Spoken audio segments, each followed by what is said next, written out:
Bismillahirrahmanirrahim. Alhamdulillahi rabbil alamin. Wa sallallahu wasallam wa baraka ala abdihi wa rasulihi Muhammadin wa ala alihi wa sahbihi ajma'in. Amma ba'du. Rabbi shrah li sadri wa yassir li amri wahlul 'uqdatam min lisani yafqahu qawli. Para pemirsa SNTV dan para pendengar radio Kang FM dimanapun Anda berada, alhamdulillah, dengan limpahan karunia Allah Subhanahu wa taala semata kita memuji Allah dengan nama-namanya yang mulia dan dengan sifat-sifatnya yang maha tinggi. Allah mudahkan kita untuk dapat melanjutkan untayan kajian tauhid ini, yang insyaallah pada kesempatan yang penuh berkah ini kita akan mengambil tema tentang mahalnya hidayah.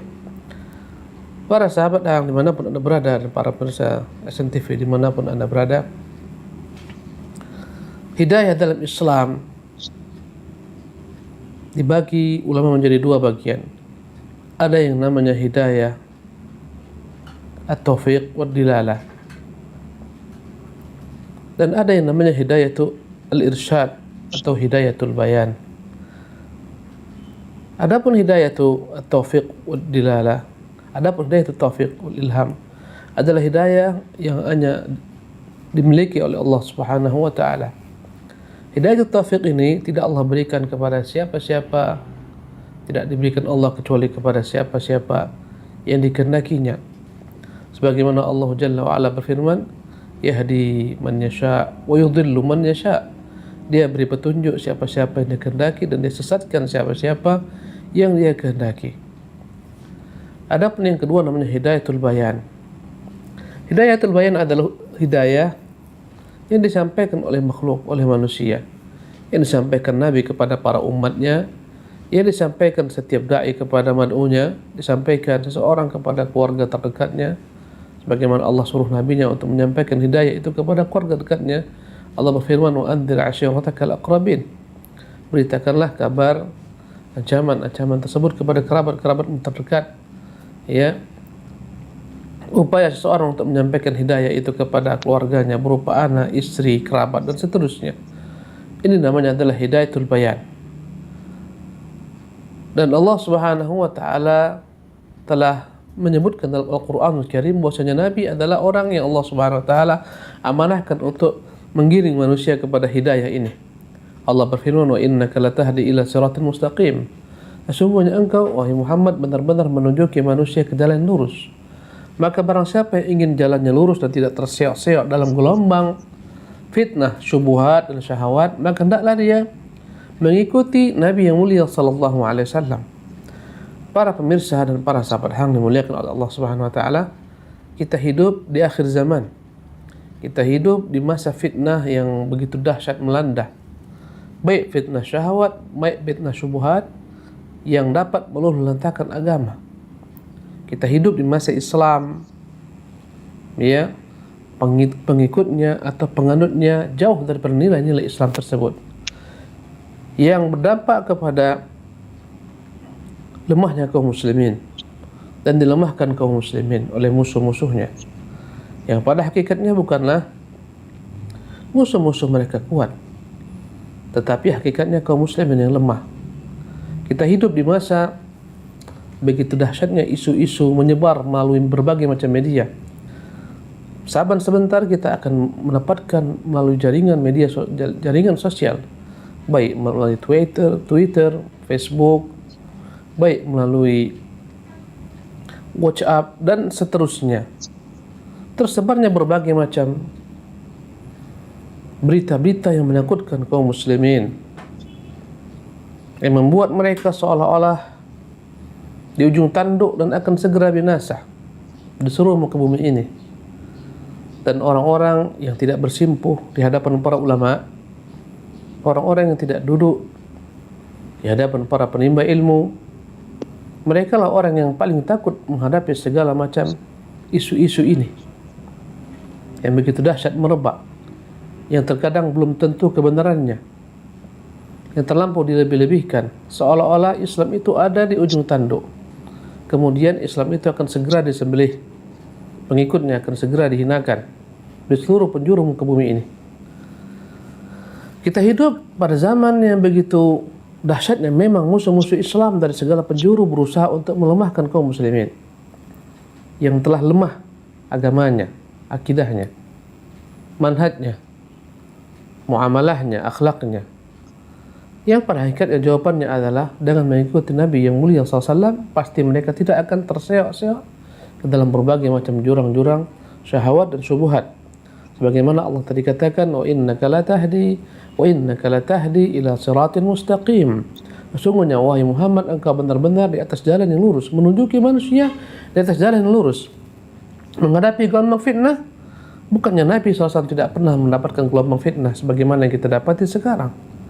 Lihatlah bagaimana peristiwa Ahzab. 10.000 kaum muslimin, mereka berkumpul, 10.000 orang-orang musyrik, tentara sekutu, mereka berkumpul bersatu untuk menyembelih kaum muslimin fi aqri darihim, di negeri mereka di kota Madinah. Ghatafan dan bala tentaranya, Yahudi dengan segala macam puak-puaknya, dari Yahudi Bani Nadir, Yahudi Bani Qainuqa, Yahudi Bani Quraidah, Yahudi Khaybar, seluruhnya bersatu dengan para perampok-perampok bangsa Arab, Ghatafan dan suku-suku kecil di bawahnya. Mereka bersatu padu untuk menghabisi Islam. Apakah kondisi para sahabat sebagaimana kondisi kita sekarang ini, yang dalam ketakutan sehingga tidur pun tak nyenyak, apapun tak dapat dilakukan, sementara kita tidak pernah mau memperbaiki diri, menambah imun, ya? Karena tadi saya sebutkan bahwasanya masalah yang dihadapi kaum muslimin bukanlah masalah kuatnya musuh, tapi lemahnya mereka, lemahnya akidah mereka, lemahnya agama mereka, lemahnya ilmu mereka. Lihatlah bagaimana Nabi dan para sahabat. Allah Subhanahu wa taala menceritakan bagaimana sikap para sahabat orang-orang beriman dan sikap orang-orang munafik. Ya. Allah tabaraka taala menyebutkan hal tersebut dalam kitabnya mulia. Tatkala orang-orang munafik berkata kepada orang-orang beriman, "Innan nasa qad jama'u lakum." Innan nasa qad jama'u lakum. Sesungguhnya manusia semua telah berkumpul untuk menyembelih kalian. Fakhshawhum. Maka berhati-hatilah kalian, takutlah kalian akan segera dibinasakan. Dari atas kalian, dari bawah kan, dari semua penjuru mereka mengepung kalian. Fakhshawhum. Innan nasa qad jama'u lakum. Sesungguhnya orang semua telah sepakat untuk menyembelih kalian. Ya, fakhshawhum, takutlah kalian. Kebinasaan ada di pelupuk mata kalian. Apa kata Allah? Fazadahum imanan. Maka semakin bertambah iman mereka kepada Allah Subhanahu wa taala. Apa kata Allah Jalla wa Ala tentang orang-orang mukmin? Falamma ra'al mu'minuna al-ahzaba qalu hadza ma wa'adana Allah wa rasuluhu wa sadaqa Allah wa rasuluhu wa ma zadahum illa imanan wa taslima. Tatkala orang-orang beriman melihat tentara sekutu dari orang-orang kufar yang datang akan menghabisi mereka, apa kata Allah Subhanahu wa taala? Mereka kaum mukmin berkata, "Hadza ma wa'adana Allah wa rasuluhu." Inilah yang Allah telah janjikan dan ini pula yang Rasulullah telah janjikan. Ya, wa sadaqallahu wa rasuluhu. Pasti benar janji Allah dan pasti benar janji Rasulnya. Tidaklah mereka bertambah kecuali semakin iman mengokoh dalam hati-hati mereka.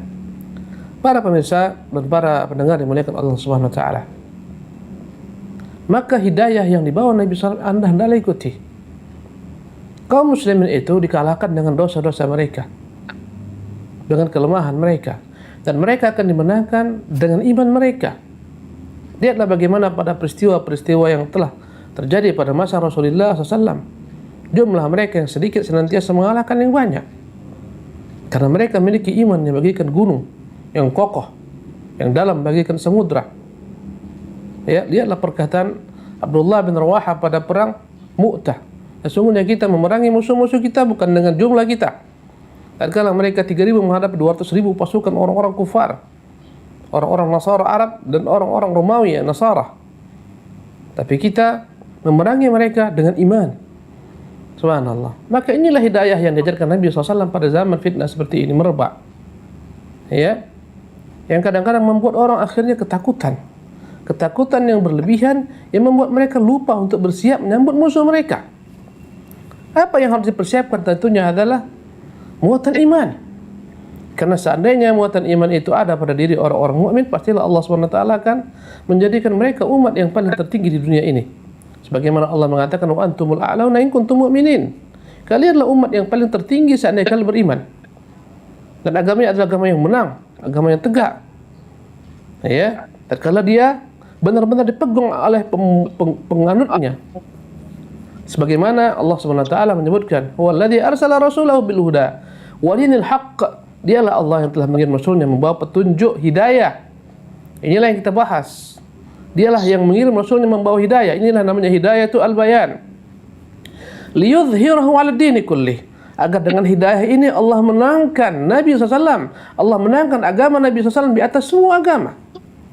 Walau kariha, ya, walaupun benci orang-orang kafir. Ya, subhanallah. Para pemirsa dan para pendengar yang muliakan Allah Subhanahu wa taala. Inilah yang disebut dengan nama hidayatul bayan. Hidayah keterangan dari Rasulullah SAW. Ini cara menghadapi fitnah. Ini cara salat yang benar. Ini cara puasa yang benar. Ini cara membayar zakat dan seterusnya. Yang kita akan bahas pada hari ini tentang malnya hidayah adalah hidayah yang pertama, yaitu hidayah itu at-taufiq yang hanya milik Allah Subhanahu wa taala. Bahkan hidayah taufik ini tidak dimiliki oleh Nabi kita yang mulia sallallahu alaihi wasallam, orang terdekat dengan Allah Jalla wa ala. Bahkan tidak dimiliki oleh nabi-nabi sebelumnya, karena hidayah ini hanyalah milik Allah Subhanahu wa taala. Ya, Al-Imam Al-Qayyim menyebutkan dalam kitabnya Al-Fawaid bahwasanya Nabi SAW inginkan agar pamannya menerima hidayah. Pamannya Abu Talib menerima hidayah, tapi Allah abaikan. Allah tidak menginginkan hidayah kepada Abu Talib, tapi Allah berikan hidayah kepada orang yang jauh daripada Nabi SAW. Bukan dari bangsa Arab, bukan dari kerabat Nabi SAW, bukan dari Quraisy, bukan pula Bani Hashim, tapi Allah berikan hidayah kepada Salman dari Persia sana.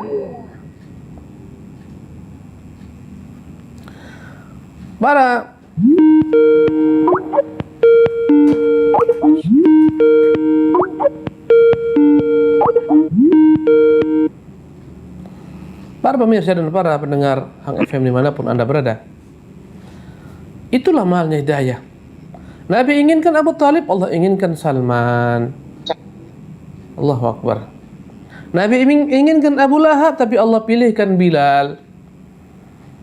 Allah Subhanahu wa taala berfirman, "Innaka la tahdi man ahbabta walakin Allah yahdi man yasha wa huwa a'lamu bil muhtadin." Dalam surah Al-Qasas pada ayat ke-56 Allah Subhanahu wa taala berfirman, "Sesungguhnya engkau wahai Muhammad tidak akan mampu memberi petunjuk siapa yang engkau cintai, tapi Allah jualah yang akan memberi petunjuk siapa yang Dia kehendaki, dan Allah lebih mengetahui siapa orang-orang yang berhak diberi petunjuk, siapa orang-orang yang mendapat petunjuk." Ayat ini turun para pendengar Hang FM yang Allah muliakan dan para pemirsa SNTV berkenaan dengan peristiwa yang terjadi dalam kehidupan Rasulullah SAW. Dalam sepenggal episode kehidupan Rasulullah SAW dengan pamannya Abu Talib. Abu Talib adalah orang yang senantiasa memperjuangkan Islam, membela Islam, tapi bukan karena Allah, karena keponakannya Muhammad. Dan ini menunjukkan bahayanya niat yang fatal. Dia membela Islam bukan karena Allah, tapi karena Muhammad, karena hubungan kekerabatan dengan Muhammad SAW, Nabi kita yang mulia. Dia menjadikan dirinya bumper bagi orang-orang di luar Islam, musuh-musuh Islam yang ingin menyerang Nabi yang mulia SAW. Bahkan dialah bagaimana Abu Talib setia dengan Nabi yang mulia SAW, dengan Bani Hashim. Mereka setia diboikot oleh orang-orang kafir Quraisy sampai 3 tahun. Mereka makan ala kadarnya, bahkan mereka makan akar-akar pepohonan, mereka makan dedaunan. Subhanallah. Inilah Abu Talib yang begitu setianya kepada keponakannya Muhammad sallallahu alaihi wasallam, yang dia siap mati untuknya. Tetapi Allah Subhanahu wa taala benamkan Abu Talib ke dalam neraka iyadzan billah, karena dia membela Rasulullah, bukan karena Allah Jalla wa ala. Jadi ayat yang tadi kita bacakan adalah ayat yang berkenaan dengan peristiwa yang terjadi di masa Nabi SAW ketika Abu Talib kondisinya sekarat, ketika Abu Talib akan wafat. Dalam hadis yang sahih dari jalan Ibnu Musayyab, Sayyidut Tabi'in, ya, Dia menceritakan dari Al-Musayyab, Sa'id Musayyib, dia berkata, lamma hadarat Abu Talib al-wafatu, tatkala Abu Talib merenggang nyawa, tatkala Abu Talib sekarat, kematian telah tampak pada dirinya, ja'ahu Rasulullah sallallahu alaihi wasallam, datanglah kepadanya Rasulullah sallallahu alaihi wasallam, wa indahu Abdullah bin Abi Umayyah, ternyata di sisi Abu Talib ada orang kafir, Abdullah bin Abi Umayyah wa Abu Jahlin, dan Abu Jahal, Ammar bin Hisham. Berarti mereka di sana bertiga. Selain Abu Talib, ada Rasulullah yang datang. Ternyata Rasulullah didahului oleh dua orang kafir, teman setia Abu Talib yang seagama dengannya, satu nenek moyang, sama-sama satu suku Quraisy, namanya Abdullah bin Abi Umayyah dan Abu Jahal. Maka Nabi menggunakan kesempatan ini, dan inilah kesempatan terakhir untuk mendakwai Abu Talib, karena ruhnya belum lagi sampai di kerongkongan. Berkatalah Nabi kita yang mulia SAW, ya ammu, wahai paman, ya ammi, wahai paman, qul la ilaha illallah, katakan kalimat la ilaha illallah, katakan kalimat tidak ada Tuhan yang berhak diibadati selain Allah Subhanahu wa taala. Kafirlah dengan semua Tuhan-Tuhan yang kau sembah dari selain Allah Subhanahu wa taala, yang kau puja, yang kau jadikan tempat bergantung dari selain Allah Subhanahu wa taala, yang kau menyembelih untuk mereka, berkorban untuk mereka, berdoa untuk mereka. Kafirlah dengan semua Tuhan-Tuhan tersebut. Ibadatilah Allah semata. Qul la ilaha illallah, katakan la ilaha illallah. Kalimatan uhajju laka biha indallah. Inilah kalimat yang saya mampu dengan kalimat ini kelak akan membantumu di sisi Allah Subhanahu wa taala, menjadi hujjah untukmu di hari kiamat. Saya akan bantu engkau dengan kalimat ini, memberikan syafaat untukmu di hari kiamat. Faqala lahu, maka berkatalah dua sahabatnya. Dan inilah menunjukkan bahayanya, fatalnya dampak bersahabat dengan orang-orang yang jahat, yang zalim, yang kafir. Ya, bahaya teman-teman jahat. Rasulullah berkata kepada Abu Talib, katakan la ilaha illallah. Faqala lahu, maka kedua-dua orang ini, Abu Jahal dan Abdullah bin Abi Umayyah, berkata kepada Abu Talib, menyaingi Nabi sallallahu alaihi wasallam, atarghabu an millati Abdul Muttalib? Apa kata keduanya? Hai Abu Talib, maukah kau ikuti kata Muhammad? Kau ganti agamamu, kau tinggalkan agama bapakmu sendiri, Abdul Muttalib. Bagaimana kau rela tinggalkan agama bapakmu, kau ikuti agama keponakanmu? Allahu Akbar. Dan inilah penghalang hidayah. Di antara bentuk penghalang hidayah adalah fanatik yang begitu bersangatan terhadap kepercayaan, i'tiqad, agama leluhur. Itu yang menghalangi sebagian besar orang untuk menerima hidayah. Apa kata keduanya? Bagaimana kau rela tinggalkan agama bapakmu sendiri, moyangmu sendiri, dan itulah agama turun-temurun yang telah kita warisi. Kau ikuti agama keponakanmu Muhammad. Fa'ada alaihi an-nabiyyu sallallahu alaihi wasallam fa'ada. Nabi ulangi kembali, wahai paman, ini terakhir, katakan la ilaha illallah. Keduanya pun kembali mengulangi, hai Abu Talib, relakah engkau, sudikah engkau meninggalkan agama ayahmu sendiri, ayah kandungmu Abdul Muttalib, agama nenek moyangmu, leluhurmu? Subhanallah. Maka kita katakan, penghalang hidayah yang paling banyak menghalangi manusia adalah tradisi leluhur yang telah mengurat, mengakar, yang terpatik dalam hati-hati generasi-generasi penerus mereka, yang mereka sulit tinggalkan. Inilah perkataan kaum Nabi Nuh. Tatkala Nuh mengajak mereka kepada Allah Jalla wa'ala, apa kata kaum Nabi Nuh? La tadharunna alihatakum. Jangan gara-gara dakwah Nabi Nuh kalian meninggalkan Tuhan-Tuhan yang telah disembah nenek moyang kalian. La tadharunna alihatakum wa la tadharunna waddan wa la suwa'an wa la yaghutha wa yauqa wa nasra. Relakah kalian meninggalkan Tuhan-Tuhan kalian, Wad, Suwa', Yaguth, Ya'uq, Nasr, demi mengikuti agama Nuh? Allahu Akbar. Dan sepanjang masa, sepanjang zaman, masyarakat begitu sulitnya melepaskan i'tiqad yang batil yang diwariskan oleh nenek moyang mereka, dan untuk mengikuti yang benar. Subhanallah. Allah Subhanahu wa taala menyebutkan tentang hal ini dalam Al-Qur'an Karim, wa idza qila lahum ittabi'u ma anzalallahu, jika dikatakan kepada mereka ikuti apa yang Allah turunkan, qalu, mereka mengatakan, Ya, wa idza qila lahum ittabi'u ma anzalallah qalu bal nattabi'u ma 'alaihi aba'ana. Bahkan mereka mengatakan, mustahil kami ikuti ini. Pasti yang kami ikuti adalah apa-apa yang kami dapati ada pada nenek moyang kami. Kata Allah, awalau kana aba'uhum la ya'qiluna syai'an wa la yahtadun. Walaupun bapak moyang mereka adalah orang-orang yang tidak memiliki akal sama sekali dan bukan di atas petunjuk. Inilah namanya taklid buta dengan ajaran leluhur, tradisi leluhur. Dan ini menghalangi Abu Talib untuk memeluk Islam. Ditambah lagi, diperkuat lagi dengan jalisus su', kawan dekat yang jelek. Subhanallah. Wallahi, demi Allah, kalaulah bukan karena ketentuan Allah Subhanahu wa taala, yang pertama, kedua, adanya dua orang tersebut, boleh saja Abu Talib akan mengikuti perkataan Nabi sallallahu alaihi wasallam. Bayangkan, inilah dampaknya berteman dengan orang-orang yang fasik, kafir, yang sedikit banyak akan mempengaruhi agama Anda. Karena itulah Nabi kita yang mulia SAW menyuruh kita untuk melihat siapa yang kita jadikan teman. Subhanallah. Kata Nabi, "Falyanzur ahadukum man khalil." Hendaklah seseorang melihat siapa yang menjadi teman dekatnya. Inilah karena Abu Talib teman dekatnya Abu Jahal, Abdullah bin Abi Umayyah. Pada peristiwa-peristiwa yang begitu genting mereka hadir dan datang. Tentunya semuanya dengan ketentuan Allah Subhanahu wa taala agar mengajarkan kepada kita bahwa hidayah itu mahal.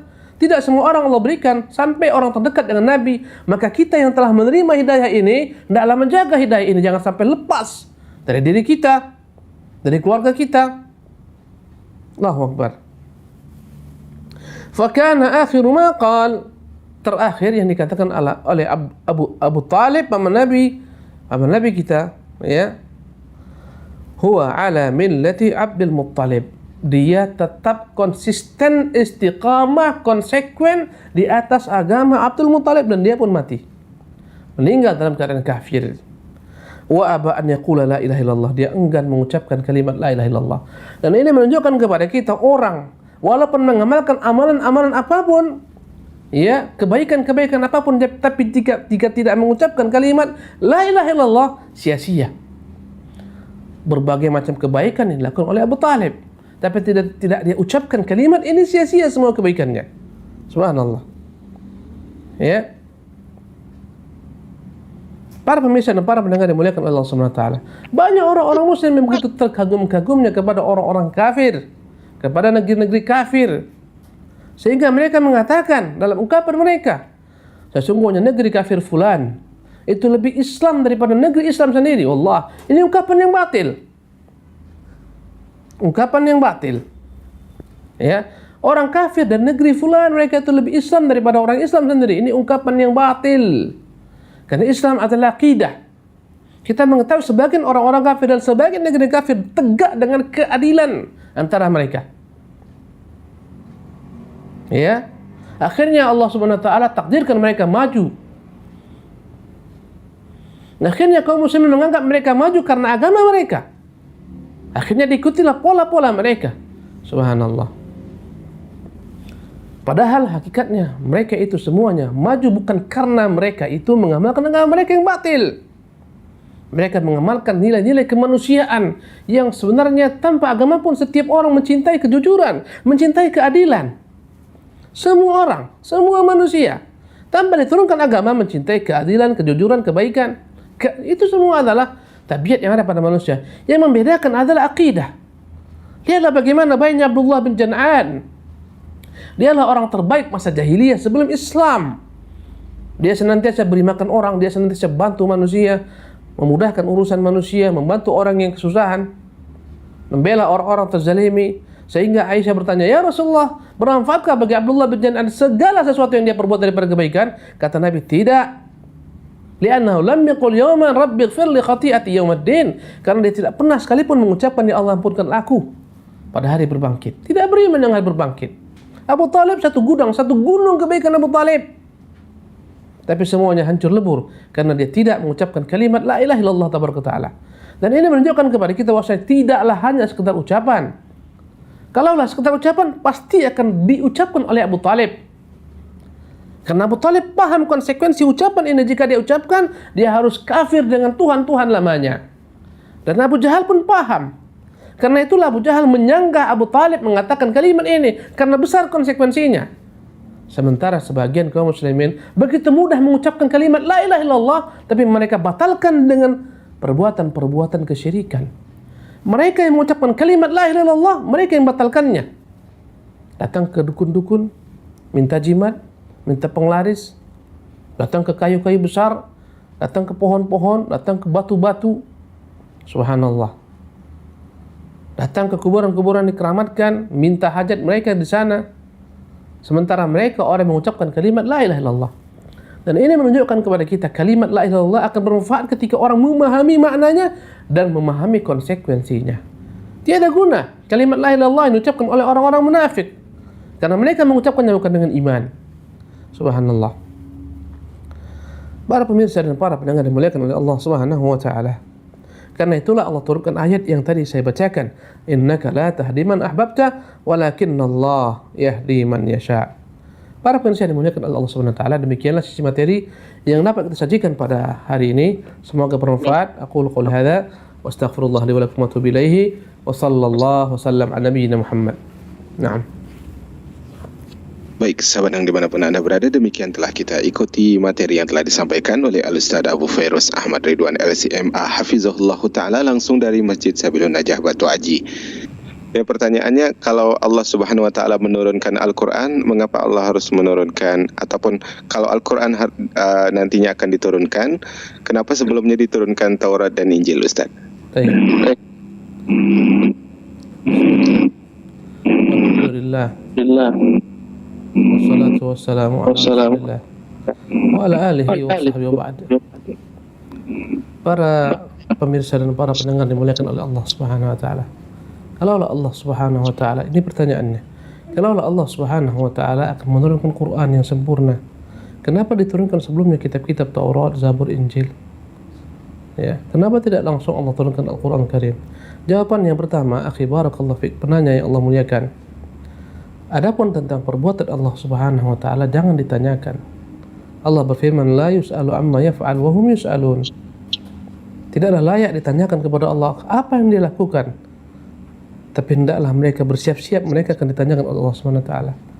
Yang penting, yang pasti Anda yakini bahwasanya Allah Subhanahu wa taala, seluruh perbuatan Allah Subhanahu wa taala tidak pernah lepas daripada hikmah, kebijaksanaan. Ya, apapun ini perbuatan Allah SWT, di baliknya ada segudang hikmah yang kadang-kadang karena akal kita yang pendek tidak mengetahui hikmah tersebut. Kenapa ada para Rasul-Rasul sebelum Nabi yang mulia SAW? Kenapa ada Musa? Kenapa ada Isa? Kenapa ada Yunus? Kenapa ada macam-macam? Kenapa enggak Muhammad saja? Jawabannya, la yus'alu amma yaf'al. Jangan kau tanyakan kenapa Allah Subhanahu wa taala lakukan hal ini, perbuat ini. Ya, yang jelas di balik semua itu terdapat sejuta hikmah. Hanya Allah Subhanahu wa taala terkadang yang mengetahuinya, dan terkadang sebagian makhluk mengetahui sebagian daripada hikmah-hikmah tersebut. Yang jelas semua perbuatan Allah enggak akan pernah keluar daripada maslahat, kebaikan. Subhanallah. Di antara hikmah yang dapat kita tangkap, bahwasanya Allah Subhanahu wa taala menciptakan segala sesuatu itu berproses, berperiode. Lihatlah bagaimana Allah Subhanahu wa taala mampu menciptakan langit dalam satu masa, tapi Allah tidak lakukan. Tapi dia ciptakan langit bumi dalam 6 masa. Subhanallah. Padahal Allah mampu menciptakan semuanya dengan sekali berkata kun, jadilah dia. Tapi di sana ada proses. Demikian juga dengan para nabi rasul. Ya, umat-umat ini banyak sekali. Min ummatin illa khala fiha nadhir. Tidaklah ada setiap umat kecuali Allah Subhanahu wa taala kirimkan kepada mereka nadhir, pembawa peringatan, yaitu rasul. Subhanallah. Dan kita bahkan melihat bahwasanya umat-umat terdahulu, para rasul-rasulnya hanya dikirim kepada golongan-golongan tertentu. Contohnya Nabi Isa, Nabi Musa, dan lain-lainnya adalah nabi-nabi yang dikirim hanya kepada Bani Israel, bukan kepada di luar Bani Israel. Bahkan kita lihat syariat Yunus itu untuk pengikut Nabi Yunus. Subhanallah. Ya. Dan kita lihat sendiri dalam satu zaman terkadang Allah utus 2-3 nabi. Kenapa tidak satu nabi? Contohnya ketika Allah SWT telah mengutus Ibrahim. Kemudian fa'amana lahu Lut. Lut pun beriman dengan Ibrahim, tapi Lut punya syariat sendiri. Lut punya syariat sendiri. Dalam satu zaman, satu rentang waktu ada Ibrahim sebagai nabi dan ada Lut sebagai nabi. Masing-masing punya syariat sendiri. Subhanallah. Ya, kenapa tidak Allah SWT buat satu dari syariat satu? Itu syariat Ibrahim. Kenapa harus ada Lut? Jawabannya sebagaimana tadi yang saya sebutkan. Subhanallah. Bahwasanya dengan proses, dengan periode. Dan kita melihat bahwasanya setiap kitab melengkapi kitab-kitab sebelumnya. Dan sebagian daripada syariat menghapuskan syariat-syariat sebelumnya. Dan Anda sendiri menyaksikan, Anda perhatikan syariat Islam, bahwasanya syariat Islam ini bukan turun sekaligus, tapi berperiode. Contohnya ziarah kubur dahulu dilarang, kemudian dibolehkan oleh Rasulullah sallallahu alaihi wasallam. Minum khamar asal muasalnya tidak Allah larang, Allah berikan kepada kaum muslim kebebasan, hanya diberikan panduan, himbauan sampai akhirnya Allah haramkan. Begitulah seterusnya. Ya, namanya adalah sunnatut tadarruj. Semuanya dibutuhkan masa, proses. Ya. Dan kenapa Islam dijadikan sebagai agama penutup? Dan kenapa Muhammad dijadikan sebagai Rasul penutup? Jawabannya, karena inilah akhir zaman. Tidak ada lagi setelah ini Nabi. Tidak ada lagi setelah Islam itu agama yang Allah SWT kirimkan. Karena akan berakhir dunia ini dengan diutusnya Nabi yang mulia SAW. Berkata Nabi, bu'ithu ana wa sa'atu kahatain. Aku diutus dan kiamat seperti ini. Dia Rasulullah SAW angkat dua tangan jarinya, jari tengah dan jari telunjuknya, menunjukkan tidak ada rentang waktu yang memisahkan antara keduanya. Kita hidup di akhir zaman. Ya, karena kita hidup di akhir zaman, karena itulah Allah SWT sempurnakan syariat ini kepada seluruh manusia. Kata Nabi, bu'ithu ila kulli aswad wa ahmar. Aku diutus kepada seluruh manusia, apapun warna kulitnya. Adapun sebelumnya para nabi diutus hanya kepada kaumnya. Kenapa? Karena Nabi adalah nabi penutup. Syariatnya syariat penutup, kitabnya kitab penutup. Kenapa semuanya? Karena Allah akan tutup hari ini. Allah akan tutup usia dunia ini dengan kiamat. Wallahu tabaraka ta'ala alam. Na'am. Baik, kembali silakan sahabat Hang dimanapun Anda berada dalam pembahasan kita Mahalnya Hidayah. Anda dapat kembali bertanya. Silakan di 0778467106, 0778468106, di pesan singkat SMS dan WhatsApp 081808108106. Baik, Ustaz, dari Ibu Awati di Bintan berkenaan dengan mahalnya hidayah, bagaimana agar kita tetap selalu mampu menjaga hidayah dengan kadang naik turunnya iman dan dengan adanya syubhat dan syahwat, Ustaz? Bismillah, alhamdulillah, ba'd. Bagaimana kiat-kiat kita menjaga hidayah? Pertama, Ibu yang bertanya, barakallahu fiik, yang dari Pulau Bintan, hendaklah Ibu senantiasa berdoa, dan kita semua berdoa, karena begitu kuatnya dampak doa terhadap kita sendiri. Banyak-banyaklah meminta kepada Allah Subhanahu wa taala dengan ikhlas, jujur, tulus. Di antaranya doa yang kita ucapkan setiap hari ketika salat, ihdinas siratal mustaqim, tunjukilah kami jalan yang lurus. Ya, lihatlah dan dengarkan apa yang dikatakan Nabi SAW dalam doanya, sebagaimana dalam hadis Anas. Alangkah banyaknya aku mendengar Nabi mengulang-ulang mengucapkan dalam doanya, ya muqallibal qulub, tsabbit qalbi ala dinik. Wahai Zat yang bolak-balikkan hati, wahai Tuhan yang bolak-balikkan hati, teguhkan aku di atas agamamu. Jadi yang pertama Ibu adalah doa. Yang kedua adalah senantiasa hendaklah Ibu dan para pemirsa dan para pendengar sekalian, tidak meninggalkan ilmu. Hadirilah majlis-majlis ilmu. Maksudnya ilmu yang disebutkan adalah ilmu yang diwariskan oleh para nabi. Itulah ilmu yang kita masukkan di sini. Hadiri dan kunjungi, datangi majlis-majlis ilmu. Andai kata tidak diberikan Allah kemampuan dengan berbagai macam kesibukan, dengarkan berbagai macam media yang menyampaikan ilmu para rasul, seperti radio, televisi dan seterusnya, yang sekarang Allah Subhanahu wa taala mudahkan. Yang ketiga, berupayalah Ibu dan kita semua mencari orang-orang saleh sebagai teman-teman dekat. Jangan tinggalkan mereka. Mereka lah akan mengingatkan kita. Dan tadi kita katakan tersesatnya Abu Talib gara-gara teman jahat. Maka kita katakan dia telah sebab tersesatnya manusia adalah gara-gara sebab seseorang tersesat adalah gara-gara teman yang jelek. Sebaliknya, sebab seseorang itu mendapat petunjuk gara-gara teman yang baik. Berikutnya, hendaklah Ibu senantiasa mencari lingkungan yang baik pula. Teman yang baik dan lingkungan yang baik. Semoga Allah SWT berikan kita seluruhnya petunjuk. Amin. Nah. Baik, silakan kembali di dua line telepon kami di nomor 0778467106, 0778468106. Sahabat Hang dan pemirsa SNTV dapat bertanya pula di pesan singkat di 081 Selanjutnya kami akan bacakan pertanyaan dari Bapak Ibnu Rahman di Batam Center.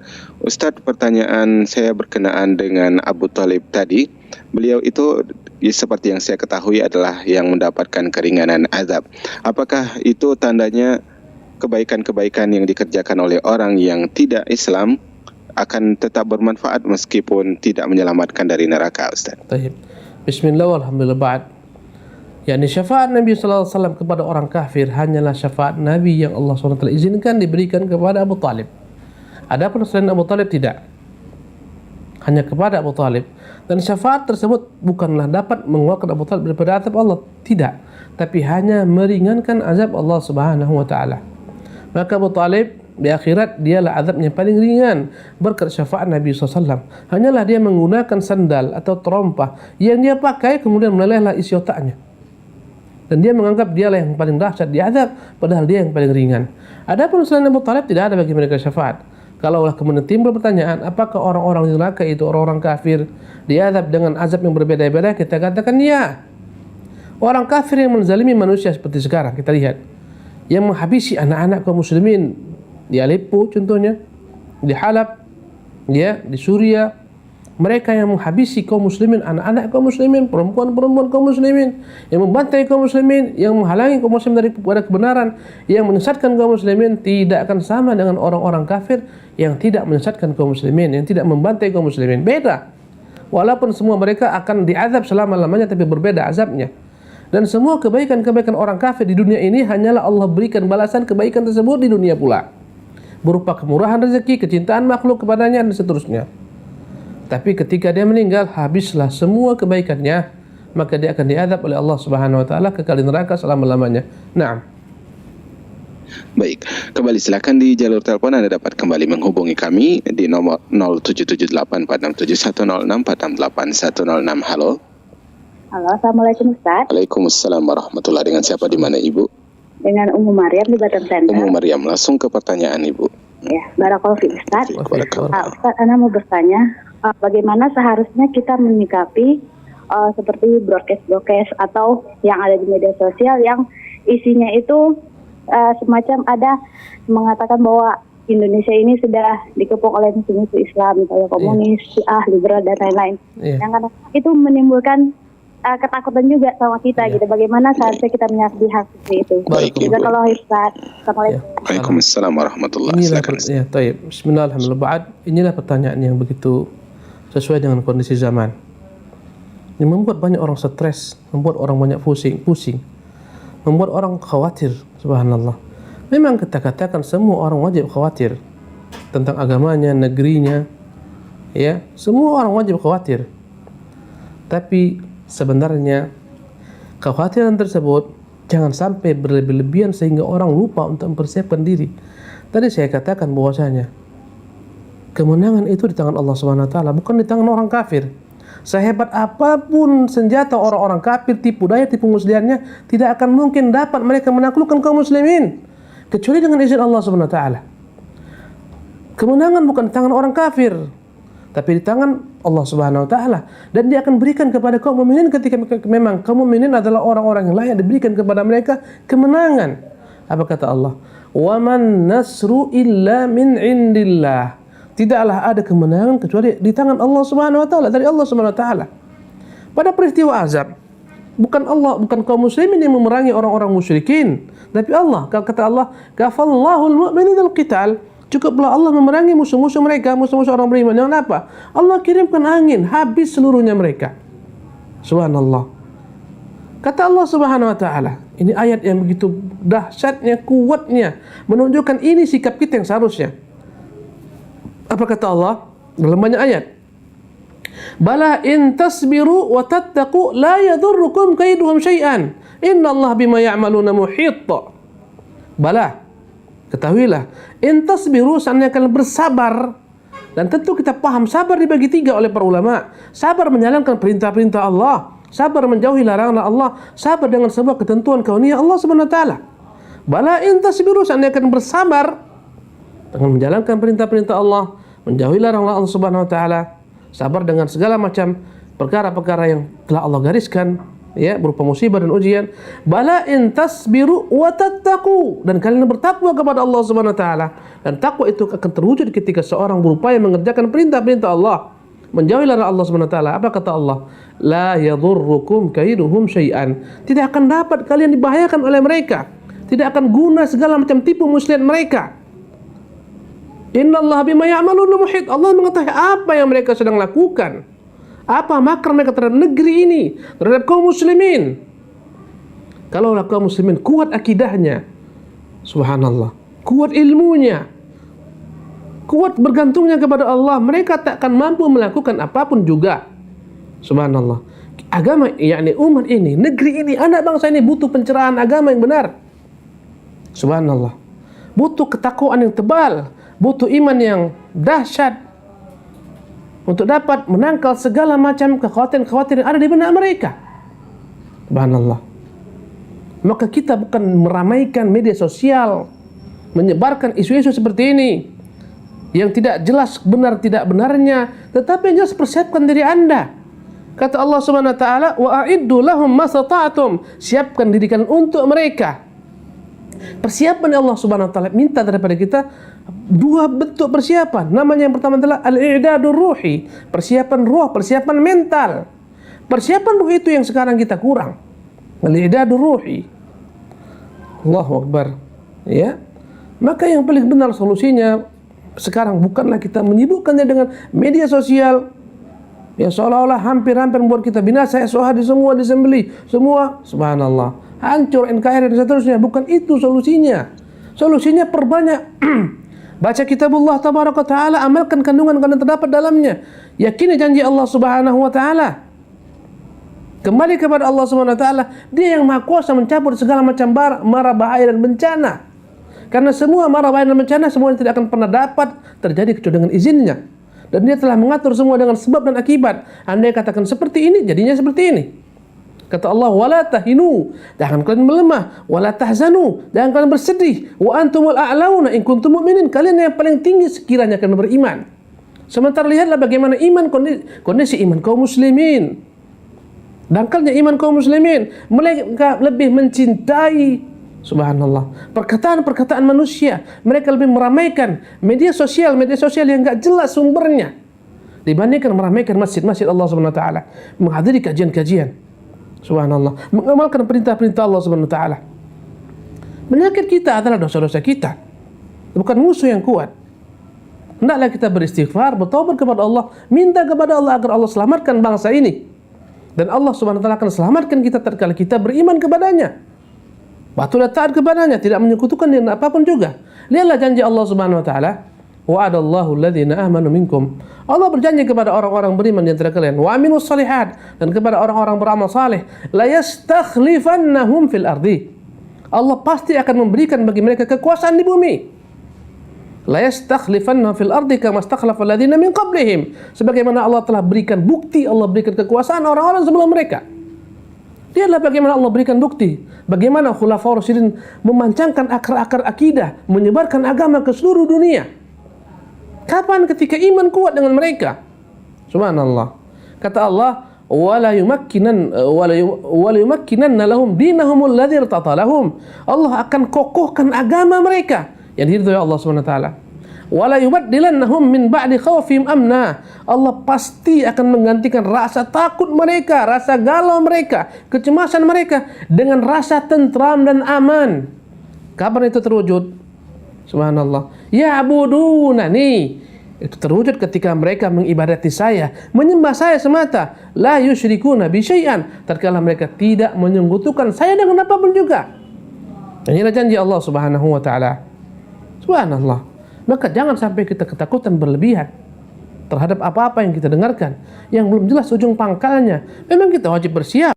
Persiapan yang paling dahsyat adalah iman, tawakal kepada Allah Subhanahu wa taala. Dia akan menangkan orang-orang beriman. Banyak sekali Allah Subhanahu wa taala menyebutkan dalam Al-Qur'anul Karim. Apa kata Allah Subhanahu wa taala? Inna lanansuru rusulana. Kami pasti akan menolong para rasul-rasul kami. Walladzina amanu. Dan kami pasti akan menolong orang-orang yang beriman. Andai kata kita beriman dengan iman yang benar, pasti Allah akan turunkan kepada kita pertolongan. inna lanansuru rusulana walladzina amanu fil hayati dunya wa yauma yaqumul ashhad. Kami akan tolong mereka di dunia. Kami akan tolong, kami turunkan bantuan kami kepada para rasulnya, kepada orang-orang beriman di dunia dan di akhirat. Subhanallah. Wallahu ta'ala alam.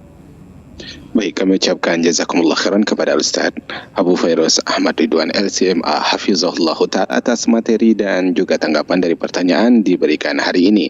Dan demikianlah sahabat Hang dan pemirsa SNTV dimanapun Anda berada, berkah bagi kita edisi siar hari ini.